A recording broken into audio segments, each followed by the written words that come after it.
இன்னொரு கோணத்துல அதுல ஒரு வியாக்கியானத்தை சொல்ல விரும்புகிறேன். சவால் இருக்குது, போராட்டம் இருக்குன்னு சொல்றவனை பார்த்து வசனம் சொல்லுது. 14வது வசனத்துல சொல்லுது, கர்த்தர் அவனை பார்த்து நோக்கி பார்க்கிறார். நீங்க சவாலோடு இருக்கிறீங்களா? உங்களை கர்த்தர் நோக்கி பார்க்கிறார்.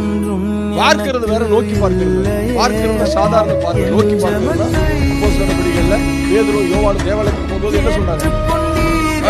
என்னை நோக்கி பார்வை இருக்குதுங்களா, அது பவர்ஃபுல். நான் சொல்றேன், இந்த மாலை வேளையில உங்களை யாரும் கண்டிக்கலன்னு சொல்லி வந்திருக்கீங்களா? என்னை யாரும் விசாரிக்கல, எனக்காக யாரும் பரிந்து பேச இல்ல, எனக்கு நன்மை செய்ய யாரும் இல்ல என்று சொல்லி வந்திருக்கீங்களா? இங்க ஆண்டவர் சொல்றாரு உங்களை பார்த்து, நீ என்ன நோக்கி பாரு, நான் உன்னை நோக்கி பாரு, அவரை நோக்கி பாரு. நீங்க சவாலை பார்க்க வேண்டிய அவசியம் இல்லை. வசனம் சொல்லு, கர்த்தர் அவனை நோக்கி பார்த்து. அப்படின்னா கர்த்தர் அவனை நோக்கி பார்க்கும் போது அவனும் யாரை நோக்கி பார்க்க வேண்டியது இருக்குது? கர்த்தர் நோக்கி பார்க்க.